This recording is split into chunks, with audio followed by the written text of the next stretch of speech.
Welcome to a quick update about a recent Fair Labor Standards Act lawsuit filed against Harvey Adelson by a former maintenance man, Daniel Tijero.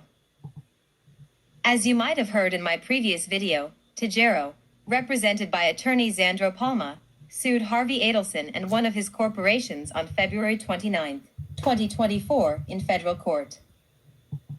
Adelson's attorney is his longtime friend Gary Cohen. Cohen filed a motion to dismiss, stating among other arguments that the plaintiff had sued the wrong corporation.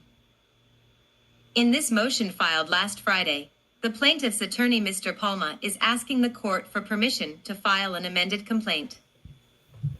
His motion is unopposed, which means that Harvey Adelson and his attorney aren't objecting to it, probably because they just want to get on with the case and know that even if they objected, the court would likely grant the motion, or else the plaintiff would simply refile a new lawsuit.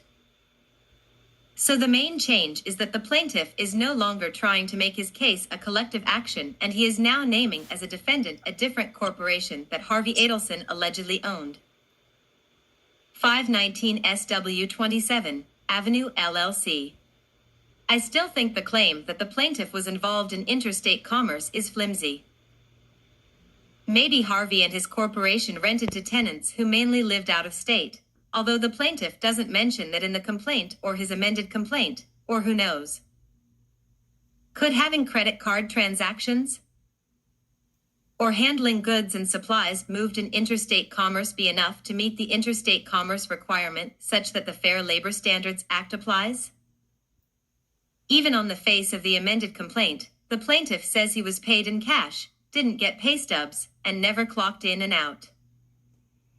Plaintiff Danny Tijero claims Harvey Adelson did not keep adequate records, but that he himself could use his recollection to figure out how much he thinks he's owed for unpaid overtime.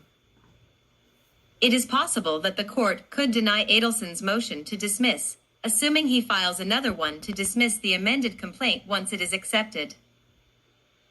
A motion to dismiss has to do with the allegations in the complaint, where the allegations are so flimsy and legally insufficient that the case should be dismissed without further proceedings. On the other hand, the case could be decided later on a motion for summary judgment filed by Adelson's attorney, if based on the evidence gathered. There is no genuine issue of material facts, and the plaintiff would not be able to prevail. Without knowing all the facts and doing deeper legal research into FLSA cases, I am not sure what the court will decide, but tune in for future updates on this case. Thanks for tuning in.